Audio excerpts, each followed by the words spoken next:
Thank you, Rudiger, and hi, everybody.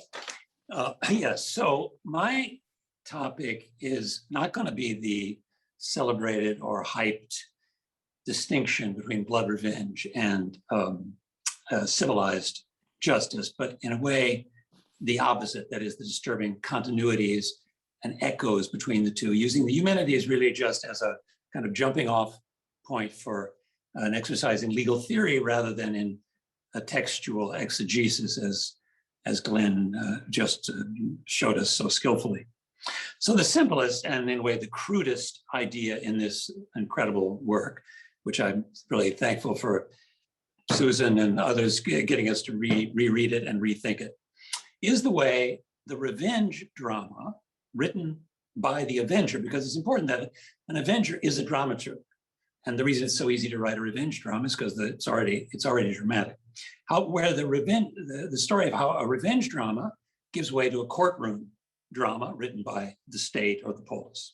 The way wild, impulsive, savage, one-sided, obsessive revenge, which is fixated with a kind of tunnel vision on a singular event in the past, more or less oblivious to the future consequences, and where the motive of the original injury is not seen to be a mitigating circumstance, and in which the punishment is exacted by blood kin, using trickery and ambush.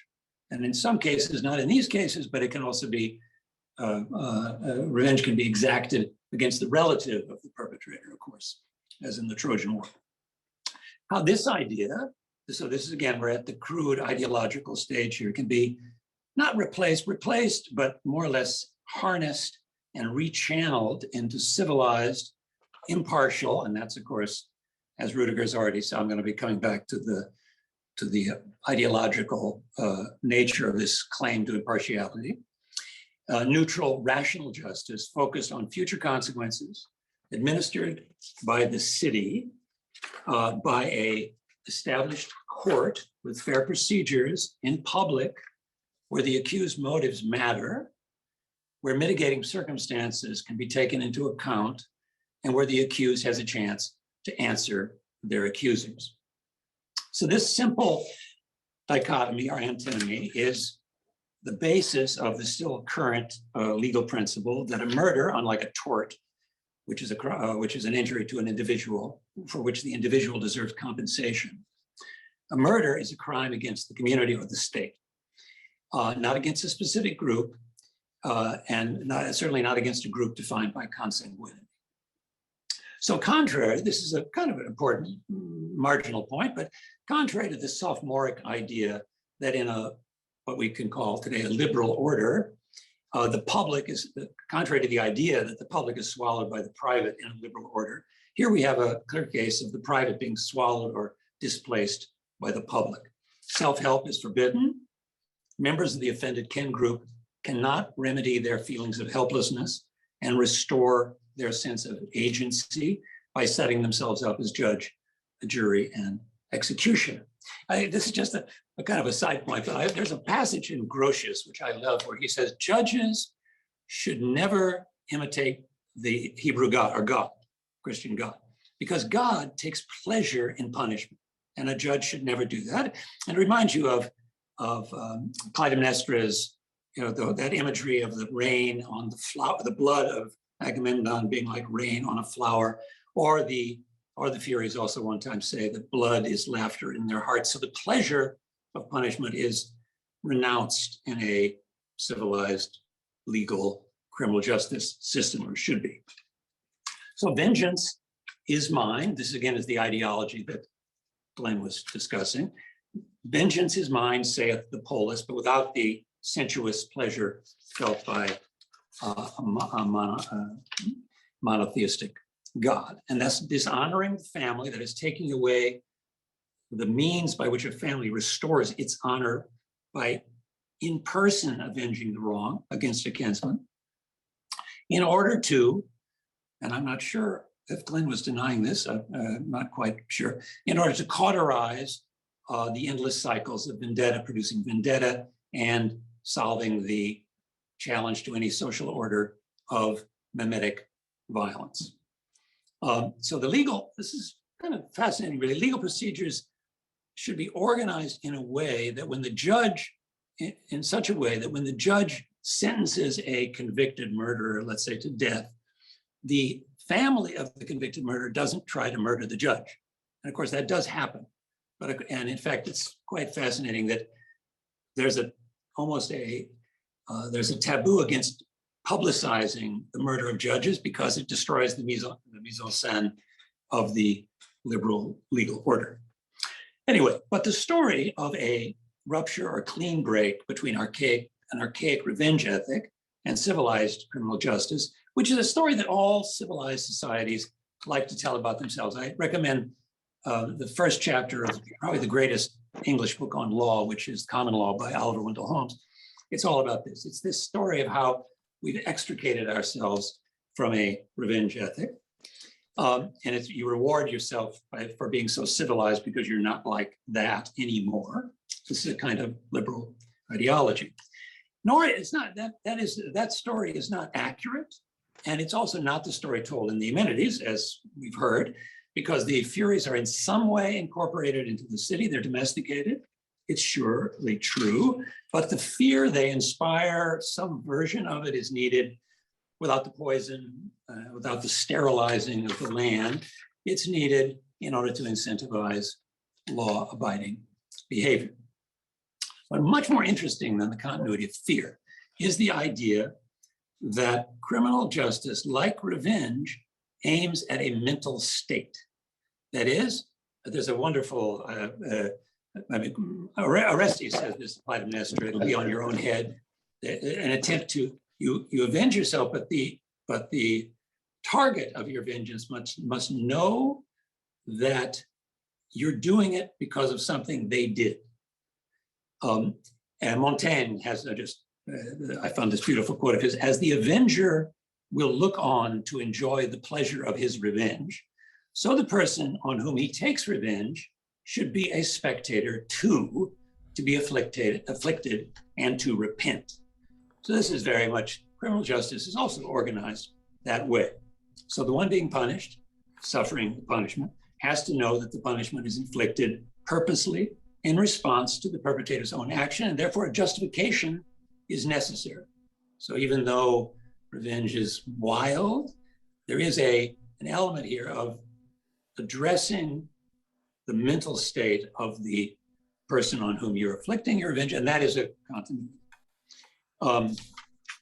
There's a lot more to be said about this, and that's what the rest of my remarks are going to be illustrations of continuity in modern criminal justice, and I'm going to use mostly the American legal system and with a brief parenthesis on international criminal law to show this. So, first example is what is called the right to view statute, right to view statutes. I don't know if you know what these are, but there are about 30 states that have death penalty, which is already a kind of evidence for the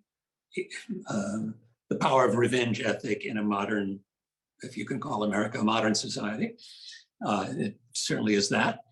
And about 2/3 of them have right to view statutes, which means the family members can come and watch the person be executed.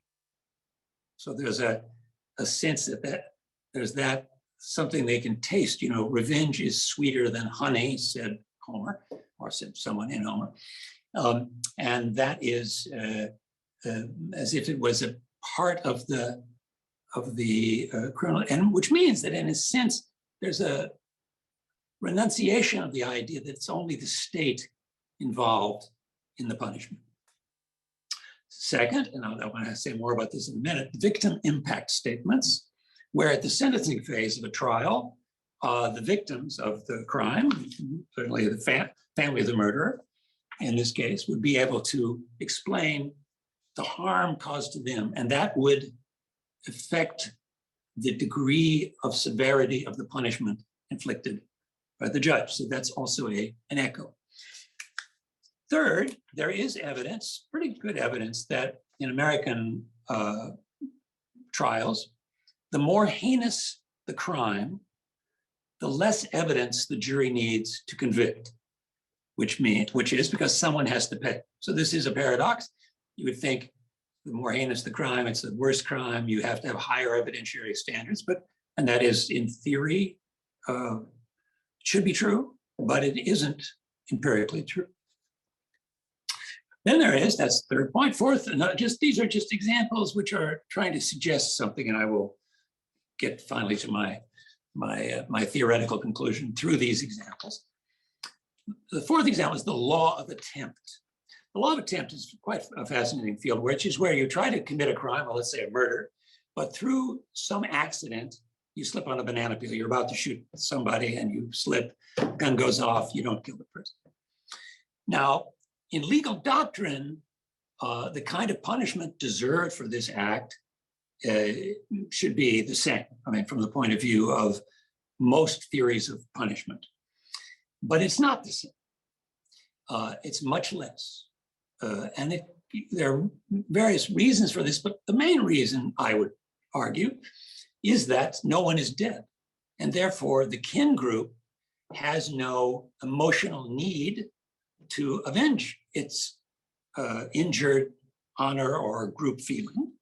And therefore, the state doesn't need to punish in order to slake the revenge impulse. So this is another way in which within legal systems, there is an echo of a revenge culture. It's not gone away. Now, a couple intermediary points about war crimes, which are reinforcing the same line of argument. It's clear the countries never, ever, ever prosecute their own top officials for war crimes against another people. I mean, they can prosecute their leaders for corruption against themselves, certainly. They're very happy to prosecute as long as the other top leaders have fallen from power or are weak, other leaders of other countries who've committed crimes against them. And it is important to remember that the Nuremberg tribunal at the very beginning, was charging only really the crimes of aggressive war. That is when the German military crossed borders. It wasn't about internal affairs and the Holocaust and so forth. That is this sense that the tribunal was there to punish another group of people, another country's leaders for crimes against them. Very, in a sense, very tribalistic. That is, who defined, this is victor's justice, obviously, and it's high sensitivity to crimes against you and basically very little sensitivity of your crimes against others. There's one remarkable passage in Samantha Power's book on genocide where she only mentions Eichmann once. And it's in a context of describing how the Rwanda and the Yugoslav trials basically gather no interest from the communities involved. That is, in Yugoslavia and Rwanda, no one's listening, no one cares, no one pays any attention. While in Israel, during the Eichmann trial, people were huddled around the radio listening. And the reason for this, an obvious reason, is that in the Eichmann trial, like in Nuremberg, as I described at the beginning of Nuremberg, the prosecuting community was the injured community. While in the Yugoslav Rwanda trials, the prosecuting community was some international lawyers who were never hurt by the criminals, and there was none of the energy, none of the passion, none of the emotional power of seeking justice was there because there was no element of revenge. So international criminal law is very weak and sporadic and doesn't really work for many reasons, partly because of multiple linguistic reasons and so on.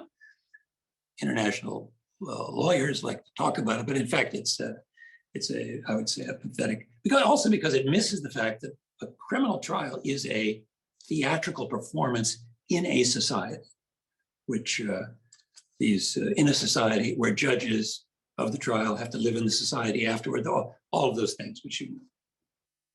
So the international criminal trials draw no energy Have we disappeared here? Okay. Draw no energy from the deep animus of the prosecuting and adjudicating community. And that's why it's the way it is. Now back, conclusion to American law.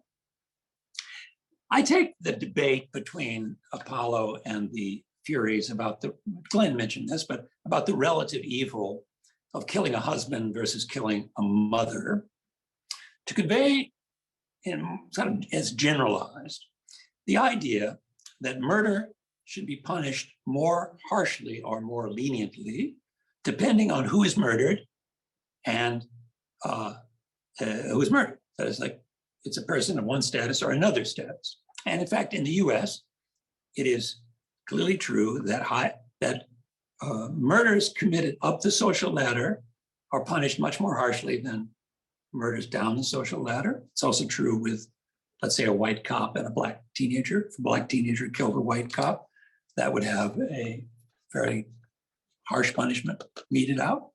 While the other way, it isn't, that's not true. So this is also getting to my, I think this main point about the continuity between revenge and criminal justice is that all attention to injustice is selective. And that selectivity is based on some sense of the, whether or not the victim and the perpetrator, to which group do they belong? Victim impact statements I mentioned there are really an amazing, have an amazing connection to this, because what they mean is that a person who has no family to make a victim impact statement is going to hit the murder of someone who has no family will be punished less harshly because there's no one there to explain their suffering.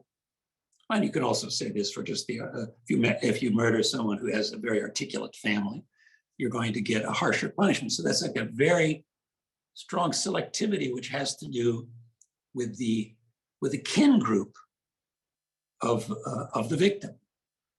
And of course, it's not, there's no way you can describe that as a form of impartiality. So this partiality, this favoritism within our American criminal justice system, and I would assume in every one in the world, in fact, is an echo of the tribal roots of revenge culture. It touches also on the culture of impunity. I mentioned culture of impunity for cops. I vaguely touched upon that. Also the culture of impunity, we're seeing that in the US now. Can the legal system bring Donald Trump in any way? He's spent his life evading justice. He's gotten away with everything because because the justice system is a way of regulating a society which is not made up of individuals, but it's made up of well-networked and poorly networked individuals, and individuals who have good social networks find ways of evading legal culpability, responsibility. Here, there's a great line from Jonathan Swift, which says that laws are like cobwebs, which may catch small flies, but let wasps and hornets break through. So laws, they work, but they're not just, you don't want to see law as in this mythical form that Glenn also discussed, which is an overcoming of violence. But law also is and I teach in a law school, so I've been studying this for decades now. And the crude way to put it would be, law is a system for helping rich people keep their money. But that's more or less the Rousseau line about law. But it isn't neutral. And if it didn't reflect or correspond to the asymmetries of power in society, it wouldn't be stable. So we can't expect that to be the case. And of course, it isn't coming down from heaven. It's something that is responding to the underlying array of forces in the society where it exists. So there's no mythos, less empirical, with less empirical support than the equality before the law or the idea that no one is above the law. Of course, there are people above the law. mostly people in government, they figure out how to be above the law. Law is drenched in favoritism at the legislative level, at the adjudicative level, at the enforcement level. And there's a skewed distribution of leniency and severity depending on who you are, whether you belong to the dominant group or a disfavored group. Now, it's not to deny that there's that societies differ in their distance between fairness and unfairness, and you can approximate fairness, but no society has ever arrived at equality before the law. That's just never happened, and it will never happen. I think this is true. I read this years ago, but when Bishop Tutu delivered the report of the RNC, the TRC, to Mandela, which cataloged the crimes of all the groups, the Zulus and the Afrikaners, so on, every group. Nobody came, because people in general want to hear about crimes against themselves. This is revenge. They don't want to hear about crimes they perpetrate against others. And in fact, I would say probably all of us here, or any person who can sympathize with every victim, with Palestinians and Israelis, with Northern Irish Protestants and Catholics, with Senegalese and Tamils and so on. But anyone who can sympathize with victims on every side is a very nice person, good person, but that person has no political legs, no political support, and is not a politician, and is not a creator of power. Not that it's not admirable, morally admirable, but it's just, and this is a very strong comment upon on human nature, put it that way. I have just two concluding points. One, this is again reflecting my own obsessions at the moment, but we're facing, this shows you how revenge is still haunting us. We're facing, the big question in America today is the 2022 midterms.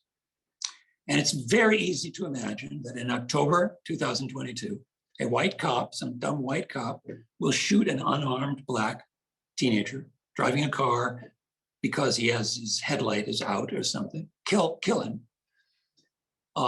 This will be seen, and I think correctly, to mean that the American legal system is not individualistic. It isn't operating according to the individualization of culpability, but it's punishing Black individuals as members of a group.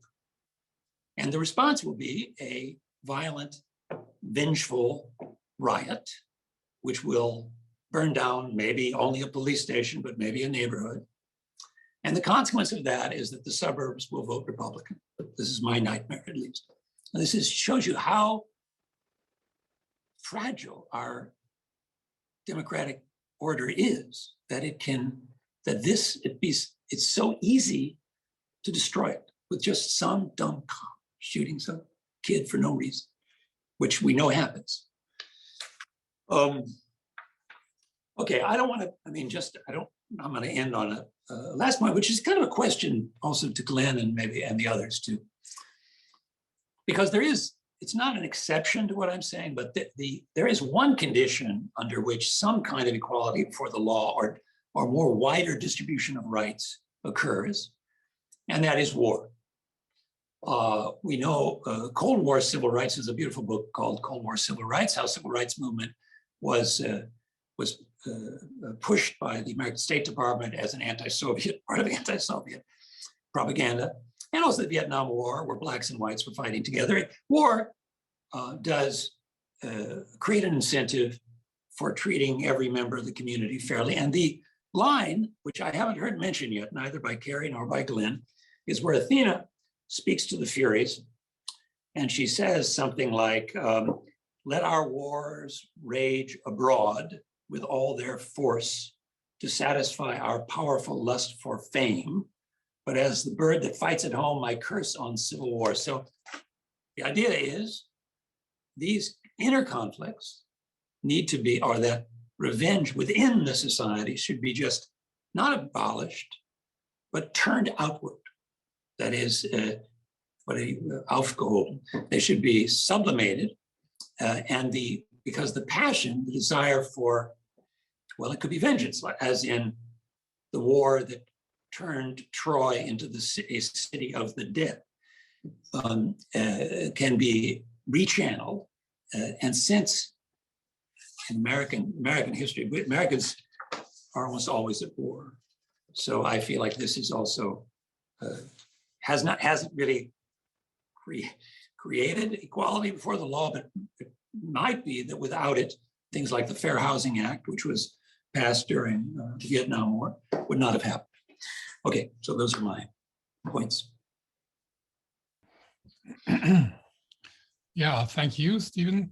There are two questions, two raised hands already. Rainy Destin. Yeah, thanks very much, Stephen. My question concerns what seems to me a shift in the emotional texture of vengeance that you flag, particularly with respect to the victim impact statements of whose existence I did not know before. Thank you for that piece of information. It sounds to me as if the vengeance now is proportionate to the amount of suffering. So the extent to which, and the title says it all, the family can portray themselves as victims, distraught victims, is the measure of the vengeance meted out. This is really different from a view that the family has been dishonored and therefore must be revenged in order to erase the stain of the dishonor. So Clytemnestra, when she's trying to wake up the Furies, does not say, it really hurt. It really, really hurt when Orestes plunged his sword into my breast. She says, I am dishonored amongst the dead. Do something, wake up. And that seems to be a really profound shift in the idea of at least the emotional rationale behind vengeance. I was interested, have I got this right? Yeah, sure. No, it's quite true. So the fact that it's no longer first person, you still can't do it yourself. There's no self-help still. But the echo, I use that word, comes in because the sentence will be ratcheted up as the judge takes this into account.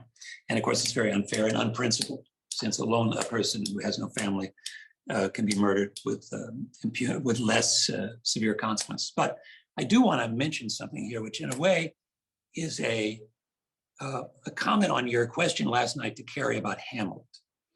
Because there's a way in which Clytemnestra and Orestes and Hamlet, there's an ambiguity about their revenge, because all of them are interested in their own power.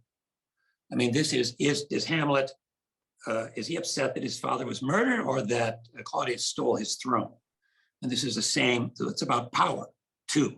And Clytemnestra is obviously, she's worried that Agamemnon may kill her, but it's about control, it's about her power. So that also makes the question of what is revenge in the cases we're studying itself ambivalent. Revenge can be instrumentalized. I mean, you can say, I'm acting from revenge, but are you really? So I think the ambiguity, and this is something that my colleague Moshe Halbertal and I wrote about in studying the David story, the way in the Bible, certain actors, Yoav in one case, he claimed to be acting in revenge, but he was really getting rid of a rival and saying it's revenge. I have to do it, it's revenge. So I think we need also on the revenge side, not just to take for granted the claim that it's the emotion itself doing the propulsion. Of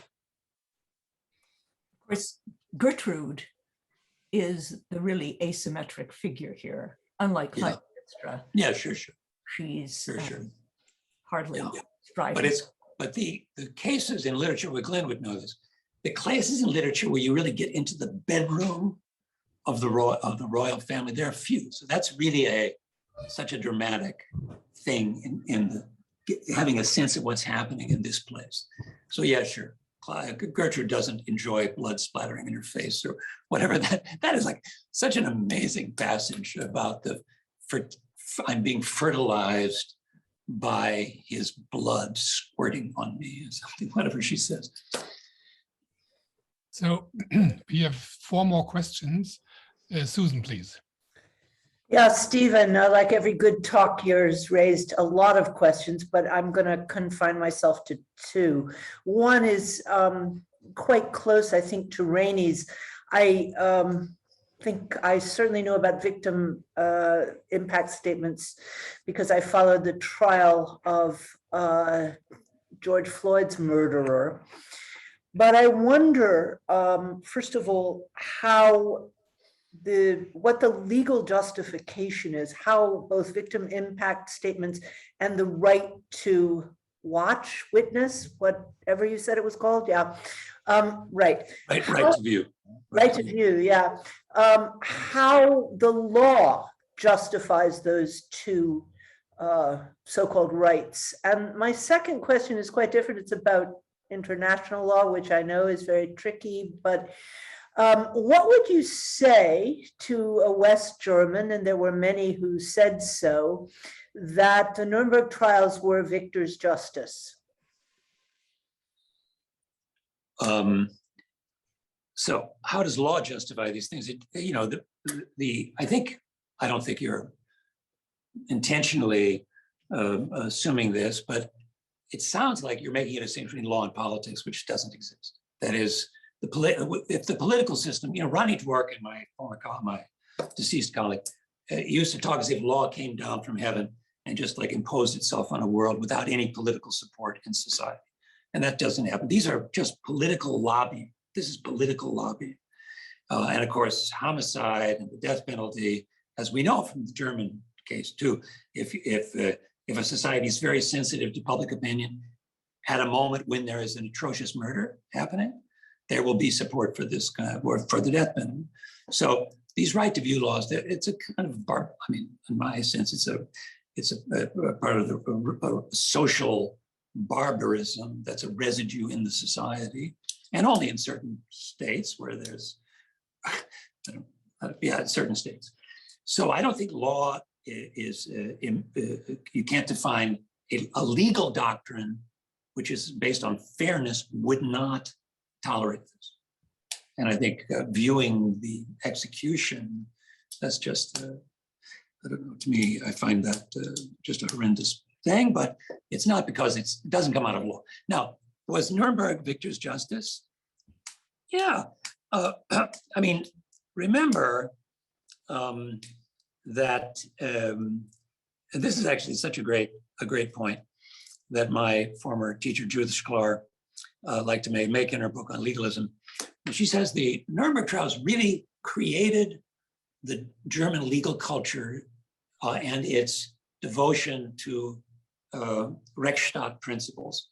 And the reason it did is because it was such a violation of all Rechtsstaat principles. That is, the same group was the legislator, the judge, and the jury, which is like the main taboo, the main thing that's prohibited by the rule of law. And of course, on that jury were the Soviets. You know, I mean, come on, there's like Soviet Union, who are, if there's putting on in the first rounds, that is. So, and I think her argument was that German fury, disappointment at losing the war, which they couldn't mourn about, they couldn't lament, they couldn't complain about, was kind of sublimated into this accusation of the accusers, that you are violating these principles, and it made Germans into fanatics of the rule of law. So that was a very cute theory. I don't know if it's true. It's a nice one though. Okay, next one, Glenn Mose, please. Thank you, Stephen. That was wonderful. I wanted to make a little point about the play, and then to ask you about the victim impact statements. The little point about the play is that extraordinary line in the Agamemnon, in which Clytemnestra says that his blood squirted over me, fructifying me, is quite extraordinary. It has to be read, I think, not only in conjunction with her grief for the death of her daughter, but also in conjunction and in contrast with the Eumenides' function in protecting children and guaranteeing reproduction at the end of the play. That is to say, that line is not forgotten by anybody who sees all three plays, and it's in a sense it's not redeemed, but the new cultural function of the Eumenides achieves force from its channeling of what had been so perverse before. Isn't it? Oh, sorry.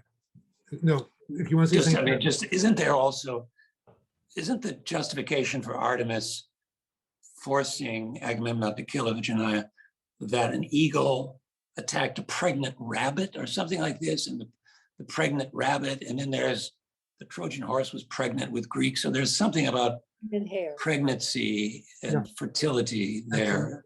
Absolutely. No, it's one of the paradoxes of the play and of the Greek mythology that Artemis avenges the death of the innocent young by making sure that lots of innocent young are There you go. and that's just the way that kind of justice works. I want to ask you, however, also about the victim impact statements, because I've also been noticed them. Am I correct in thinking, and if I am, then I want to draw a consequence from that, that these victim impact statements are never a matter which influences the judgment about innocence or guilt, but only afterwards the decision about the degree of the punishment? Sentencing. It's at the sentencing stage. Yeah. That seems to me to be incredibly important, because what I wonder is whether this is not just, let's say, a terrible thing which introduces vengeance into the judicial system, but is a way of making sure that vengeance won't affect the judgment of guilty or innocent. That in a traditional system, that degree of desire for vengeance determines also whether somebody's going to be guilty or innocent.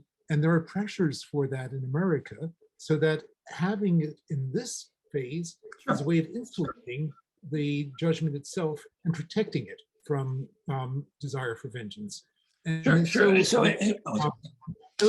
there's something to be said for it, perhaps. Yeah. No, but if you think of law not as trying to do justice, but trying to control social violence. So there's the famous cases of the horizontal collaborators in France, who had their heads shaved in order not to have them killed. You're just trying to control the public desire for vengeance. And the purpose isn't like to do the right thing, but you're trying to, in a sense, this is the good side of law, which is to reduce the percentage of social conflicts that could be decided by violence that are decided by violence. Like, got that down, try to channel them into the system and have them, reduce the amount of violence that is resolving conflicts. The bad side is its bias toward a few and the control by the powerful and all those things which I mentioned. So I think to answer Susan again too about Nuremberg, Gary Bass in his book, Stay the Hand of Vengeance, which is relevant to all this, says that Nuremberg was just a way of stopping a bloodbath. I don't know how he would know that, but he claims that the desire, you have these kind of token punishments, you got to kill a few people, and it's a way of using Clint's word, pacification. It aims at pacifying, and it doesn't, and justice is, if you were trying to be just, this isn't what you would do. If you were trying to pacify and reduce the amount of violence, this is what you would do. So there is a question from the general audience. It's a question from Martin Schad. Thank you, Stephen. Of the 5 points you raised about the selective attention, hence partially about criminal law, one seems to be the odd one out, number 3. The more heinous the crime, the less proof is needed. Unlike the other 4 points raised, this one does not seem to privilege one social or ethnic group over another. It certainly did so in the past when the crimen acceptum was well defined, high treason, infanticide, patricide, and not least witchcraft, etc. And the usual procedural law could be circumvented. Does the crimen acceptum still exist in criminal law today? And if so, where is it codified? Well, I don't know that it would be codified, but definitely more heinous crime against socially prestigious people, particularly if it's a crime up the social ladder. So that I think you would introduce, that's another point. You're right that on its own, and that's a very good point, I hadn't really focused on it. I find it just the fact that there's an emotional need, apart from your own need to avenge a wrong to you, just if something is terribly wrong, you want someone's got to suffer, someone's got to go to jail, something has to happen. There has to be some action. And that's a generalized need. And it is, in a way, again, I like this word echo, but I accept your point. And I think, of course, you're right about historically, those lèse-majesté and the crimes against authority were particularly punished without a lot of evidence. So people were, partly because they're brought by the prosecutor and whoever is judging, the judge, or whether they're civilians, they know what they're supposed to do. So there was a question from, or a raised hand at least, from Eva Iluz. It's down now, I don't know. Eva, are you still with us? Yes, I'm here. Okay. I wasn't sure if I wanted to ask. I think my points might be too basic, but I'll ask Stephen nonetheless. I'm sure he will be forgiving for my basic. I'm not sure. I'm very vengeful, So I was wondering if the issue you raised about the inequity in front of justice was, the proof or the an evidence that vengeance actually taints always and is always intermixed with the justice system. I think you made a very powerful point there. But I was thinking that for me, justice and laws, I mean, living partially in a country that is sometimes lawless, as you know, I take justice and laws very seriously. And I wonder if that kind of justice is not a very useful and necessary fiction that societies need to adopt for themselves, which I take to be also one of the lessons of the Eumenides. In that sense, I'm in complete agreement with the interpretation that Glenn gave. And justice would be a kind of way to organize vengeance, to make it acceptable and to channel it in a way that society can actually deal with it. So it's about giving social mechanisms that are not individual and that at least pretend, but the pretend is quite important, to pretend to represent the social body. And that for me makes a very significant difference. And which means also which can be universalizable, which you cannot, this criteria of universalizability is not present in vengeance. Also, I had another question, which is that vengeance has a very strong reparative impulse. And the problem is that there are types of crimes which you can repair. Typically, if you steal from me something, then I can ask something equivalent. But certainly in the Eumenides, or there are things that you cannot repair, you can never repair. And yet, I think both vengeance and justice are aimed similarly at repairing something which you can never recuperate. So there is something for me quite mysterious and interesting about this irreparability of loss, which I think we have not really discussed. So there is not only an opposition, a distinction, as Glenn said, between stopping the cycle, which is contained in vengeance, and stopping it. Stopping vengeance, the repetitiveness of vengeance.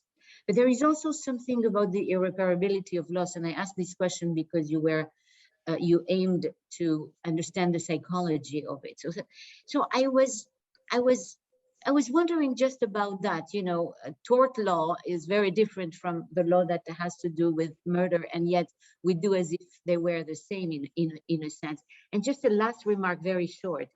We do as if wanting to see the criminal, the person who killed our daughter, die is a lower form, more tribal, more primitive way of being, of enacting justice than having the impersonal law of the judge being enacted. I'm not sure about that.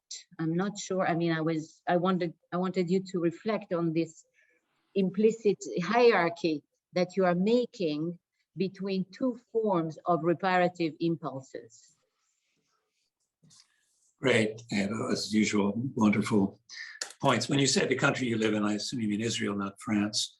But of course, both France and Israel have similar problems with the tribal identity or the group identity of the perpetrator and the victim, and how they're treated differently. And there's a very big asymmetry when a member of one group commits the same act, basically. I spent a little time in visiting French prisons and visiting jihadis in French prisons. And one thing they said is that French justice is not justice, it's just unjust, because they're not treating us as individuals, they're treating us as members of a group. And they had a very strong idea that that's a false justice. And it's just basically a racket of a dominant group, a tool of oppression. And I'm sure you could find Palestinians who might think the same thing about Israeli justice. So I do think all of our societies have these distinctions. And I think you can say, well, the hypocrisy is good. And I have to say, living through the years of Trump, where Trump would say, there is no such thing as justice. Mueller is just a Democratic Party hack. He's just trying to attack me from a point of view of a faction. Communicating that to the society really corrodes the basis of civility, even though, of course, there's something true about it. There's something true about it, but making it so explicit there is some problem. So hypocrisy. Yeah, exactly. Well, you call it hypocrisy. That was exactly my question. You could kill, in principle, Eichmann and show his body and diffuse the knowledge that you have killed Eichmann, but yet you need to make a trial and to have a trial of Eichmann. Why? Then you're giving the justification. But the showing the body, I think the voyeurism. Once I had a discussion with a couple Albanian lawyers who said, well, the guy committed murder. We're going to hang his body outside on the public square for the next 2 weeks. And I was like, it made me feel squeamish, but you're right, maybe that's my prejudice. They said, you don't know anything about Albania, how this works. But about irreversibility, there's a wonderful line. Machiavelli is also, we mentioned Shakespeare, but Machiavelli also has a very strong thing about a court taking the place of vengeance in the whole story of Ramiro Dorca. I don't know if you remember that, but he also says beautifully that we are much more willing to forgive the murder of our father than the loss of our patrimony. And the reason is that it's your father's dead, you can't bring him back. But the patrimony that's been stolen by somebody, you can see it right there. It's in somebody else's hands, like the Palestinian land that's being farmed by Israelis. You can see it, it's there. And you don't forget that. So there is a way in which there is the big difference between reversible and irreversible damage in the intensity. And I think probably one reason to think that the desire for avenging murder is a passion, not a principle, is that it fades with time. And that's why the first trials of Nuremberg were the most harshest. And then over time, people lost interest, and if you're brought up much later in the process, you don't get punished as harshly. Why? You did the same things. There's no difference. what you did, but emotions calm with time, with distance, and so on. That wasn't a great answer, but I liked your question, so thank you. I thank all of you, in fact. Can I just follow up slightly on Ava's question and also repeat my own? I mean, we know latest since reading Eichmann in Jerusalem that there were all kinds of political issues at stake in the trial and all kinds of reasons, to prosecute, many of which aren't rightly criticized. And we also know that there were, complicated issues at stake in the Nuremberg trials. Stephen, I have to take issue with you, your comment about the Soviets. Yes, we know about the lack of justice both before and after the war in the Soviet Union. I feel like it tends really to be forgotten in English-speaking spaces that the Red Army did win the war and that 27 million Soviet citizens were killed in the process, and that, now this is sort of coming to the vengeance piece of your puzzle. Right. But, both whatever sympathy I have for vengeance, but also whatever sympathy I have for justice, of course, the Soviets had to be part of the Nuremberg trials. And I would argue that there needs to be a stronger answer to the West Germans who said this was victor's justice. Yes, technically, of course it was, And yet I think it's just not just a question of pacification. There was a point, just like there was a point in the Eichmann trial, of holding these quite complicated trials and not simply hanging, whatever it was, the 16 worst criminals and, whatever else happened. So I'm not happy with no distinction. I take your point about the elements of revenge that you have in, all kinds of legal systems trying to pass themselves off as pure justice. But I also want to say, or, if we want to take a different trial, the case of Derek Chauvin. It was important that there was a trial. Whatever we think of the sentence, that was important, that there finally was a case that was brought to justice, even if there was clearly a political element in that trial. So I don't know, do you see any way of distinguishing between justice and justice? I do think the whole topic of political trials is a great one for maybe a future event. But yes, I do want to remind you of what Albert Speer, who was not put to death, of course, as you know, said when he was brought up to testify in his own behalf at Nuremberg. He didn't say, I'm innocent. He didn't say, I didn't do anything. He said the following: in 10 years, technology has evolved to the point where a handful of individuals using an atomic weapon will be able to destroy millions of people in the center of New York City. And if you don't pay attention and try to recruit people who can help you to deal with this, you're going to be toast. And the decision about how to punish him was affected by this consideration, for sure.